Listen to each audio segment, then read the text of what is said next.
अस्सलाम वालेकुम दोस्तों, कैसे हैं आप। मुझसे मिलिए, मैं हूँ लाम और मेरी आवाज है हू हू हू हू। अरे ऐसे नहीं, ऐसे बोलो हू हू हू। मेरे साथ मिलकर बोलो ना, हू हू हू। मेरी दो शक्लें हैं, छोटी हूँ और बड़ी हूँ। आओ मेरे दोस्तों से मिलते हैं। ये लीमू है। लीमू बहुत खट्टा होता है, लेकिन लीमू का जूस बड़ा मजेदार होता है। ये लैंप है।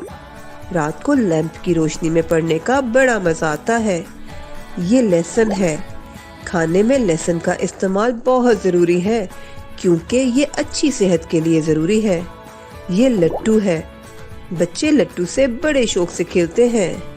ये सब छोटी ऊ के दोस्त हैं और इनके शुरू की आवाज ऊ है। अरे इनसे मिलिए। ये दाल है और ये खाल है। मुझे तो चने की दाल बहुत पसंद है और खाल के जूते और पर्स बनाए जाते हैं। खाल और दाल बड़ी ऊ के दोस्त हैं और इनके आखिर की आवाज ऊ है।